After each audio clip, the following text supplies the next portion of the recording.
Yashar, chapter 70.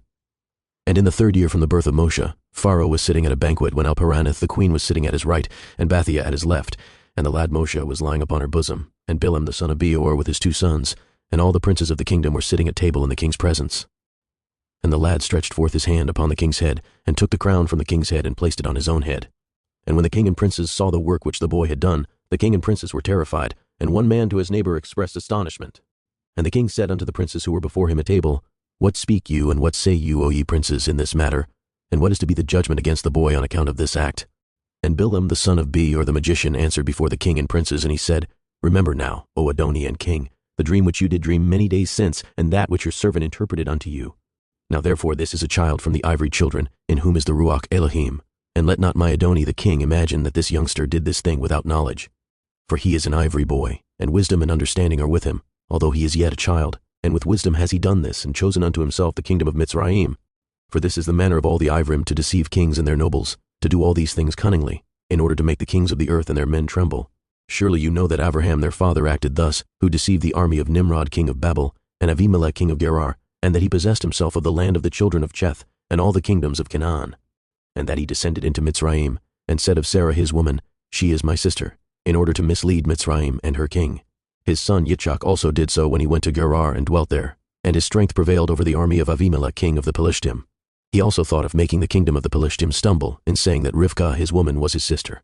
Yaakov also dealt treacherously with his brother, and took from his hand his birthright and his blessing. He went then to Padanaram, to the house of Lavan his mother's brother, and cunningly obtained from him his daughter, his cattle, and all belonging to him, and fled away and returned to the land of Canaan to his father. His sons sold their brother Yosef, who went down into Mitzrayim, and became a slave, and was placed in the prison house for 12 years, until the former Pharaoh dreamed dreams, and withdrew him from the prison house, and magnified him above all the princes in Mitzrayim, on account of his interpreting his dreams to him. And when Elohim caused a famine throughout the land, he sent for, and brought his father and all his brothers, and the whole of his father's household, and supported them without price or reward, and bought the Mitzrayim for slaves. Now therefore my Adoni the king, behold this child has risen up in their stead in Mitzrayim, to do according to their deeds and to trifle with every king, prince, and judge. If it please the king, let us now spill his blood upon the ground, lest he grow up and take away the government from your hand, and the hope of Mitzrayim perish after he shall have reigned. And Bilam said to the king, Let us moreover call for all the judges of Mitzrayim and the wise men thereof, and let us know if the judgment of death is due to this boy as you did say, and then we will slay him. And Pharaoh sent and called for all the wise men of Mitzrayim, and they came before the king, and an angel of Yahweh came amongst them, and he was like one of the wise men of Mitzrayim.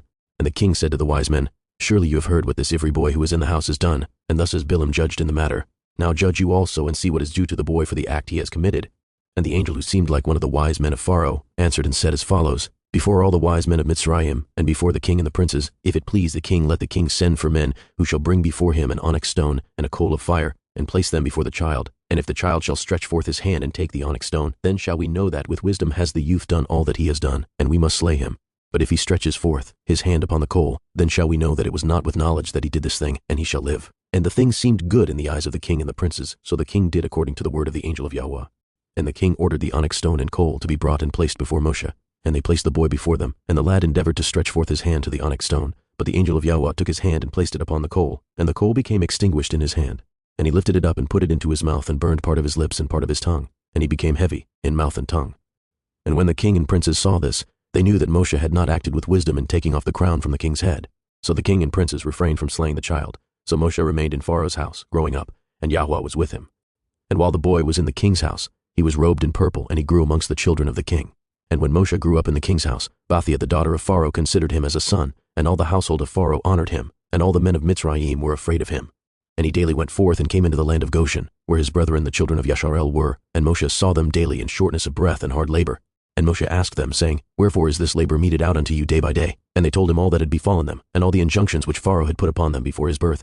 And they told him all the counsels which Bilam the son of Beor had counseled against them, and what he had also counseled against him in order to slay him when he had taken the king's crown from off his head. And when Moshe heard these things, his anger was kindled against Bilam, and he sought to kill him, and he was in ambush for him day by day. And Bilam was afraid of Moshe, and he and his 2 sons rose up and went forth from Mitzrayim, and they fled, and delivered their souls, and betook themselves to the land of Cush, to Kikianus, king of Cush. And Moshe was in the king's house, going out and coming in. Yahweh gave him favor in the eyes of Pharaoh, and in the eyes of all his servants, and in the eyes of all the people of Mitzrayim, and they loved Moshe exceedingly. And the day arrived when Moshe went to Goshen to see his brethren, that he saw the children of Yasharel in their burdens and hard labor, and Moshe was grieved on their account. And Moshe returned to Mitzrayim, and came to the house of Pharaoh, and came before the king, and Moshe bowed down before the king. And Moshe said unto Pharaoh, I pray you, my Adoni, I have come to seek a small request from you. Turn not away my face empty. And Pharaoh said unto him, Speak.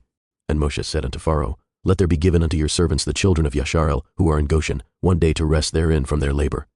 And the king answered Moshe and said, Behold, I have lifted up your face in this thing to grant your request.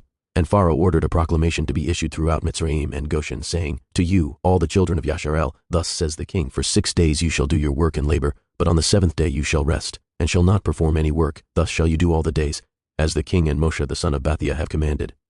And Moshe rejoiced at this thing which the king had granted to him, and all the children of Yasharel did as Moshe ordered them. For this thing was from Yahweh to the children of Yasharel, for Yahweh had begun to remember the children of Yasharel to save them for the sake of their fathers. And Yahweh was with Moshe, and his fame went throughout Mitzrayim. And Moshe became great in the eyes of all the Mitzrayim, and in the eyes of all the children of Yasharel, seeking good for his people Yasharel, and speaking words of peace regarding them to the king.